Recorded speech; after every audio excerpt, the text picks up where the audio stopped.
chapter 2. In the second year of his reign, Nebuchadnezzar had dreams. His mind was troubled and he could not sleep. So the king summoned the magicians, enchanters, sorcerers, and astrologers to tell him what he had dreamed. When they came in and stood before the king, he said to them, "I have had a dream that troubles me, and I want to know what it means."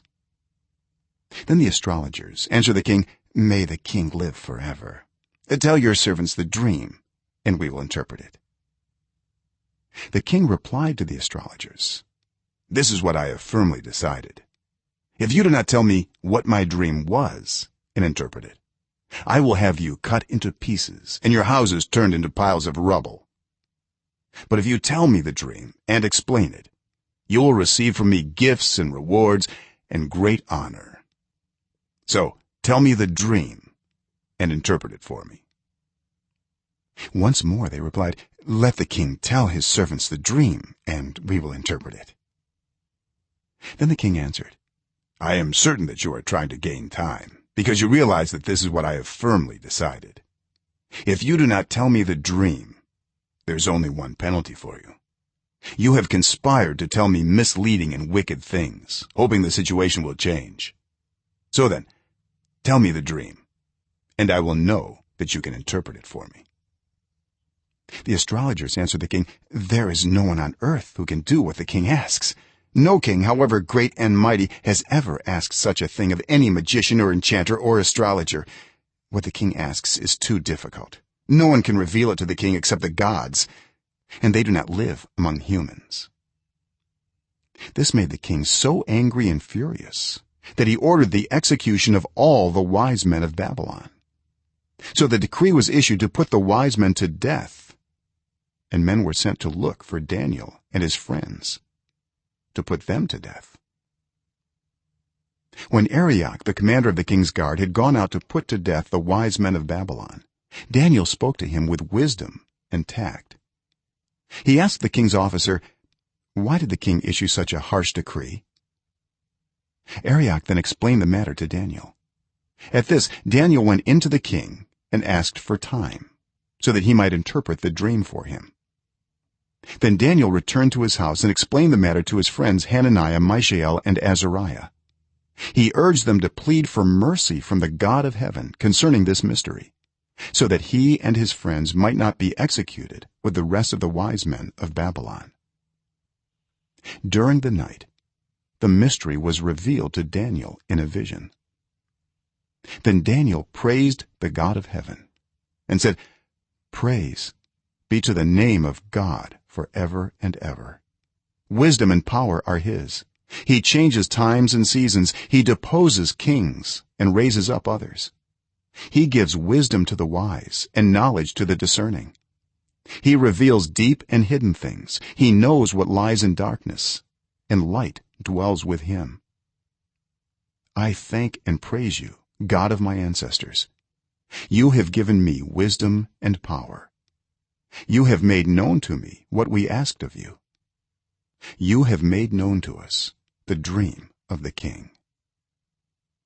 Then Daniel went to Arioch, whom the king had appointed to execute the wise men of Babylon, and said to him, "Do not execute the wise men of Babylon.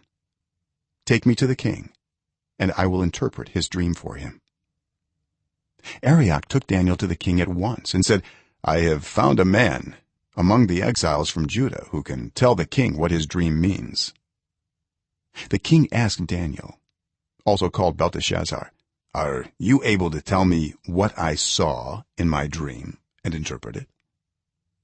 Daniel replied, "No wise man, enchanter, magician, or diviner can explain to the king the mystery he has asked about.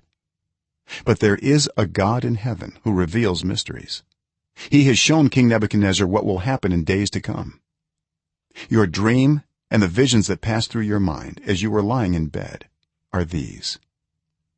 As your majesty was lying there, your mind turned to things to come, and the revealer of mysteries showed you what is going to happen. As for me, this mystery has been revealed to me, not because I have greater wisdom than anyone else alive, but so that your majesty may know the interpretation and that you may understand what went through your mind. your majesty looked, and there before you stood a large statue, an enormous dazzling statue, awesome in appearance. The head of the statue was made of pure gold, its chest and arms of silver, its belly and thighs of bronze, its legs of iron, its feet partly of iron and partly of baked clay. While you were watching, a rock was cut out, but not by human hands.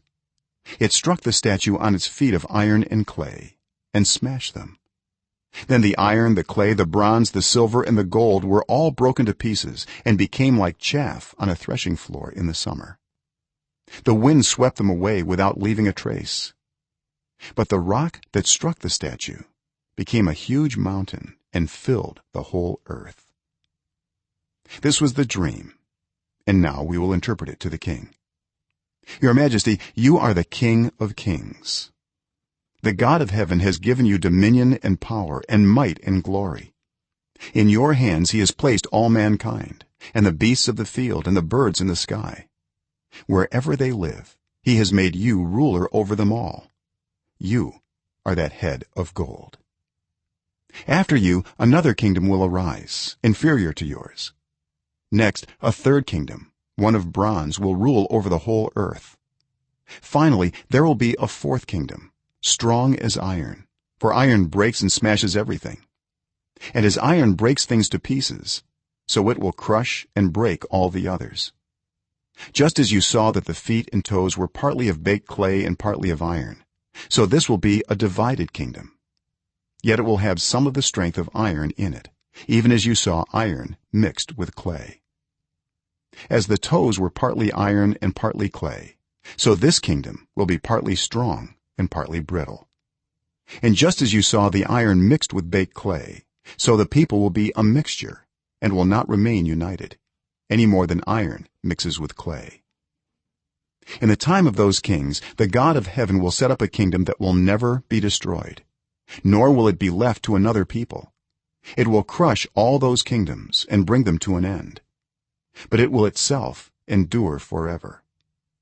This is the meaning of the vision of the rock cut out of a mountain, but not by human hands, a rock that broke the iron, the bronze, the clay, the silver, and the gold to pieces. The great god has shown the king what will take place in the future. The dream is true, and its interpretation is trustworthy.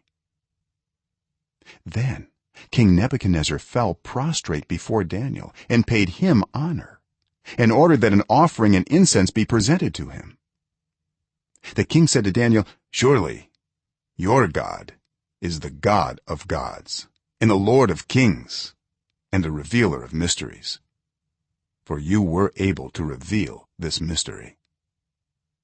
Then the king placed Daniel in a high position and lavished many gifts on him. He made him ruler over the entire province of Babylon and placed him in charge of all its wise men.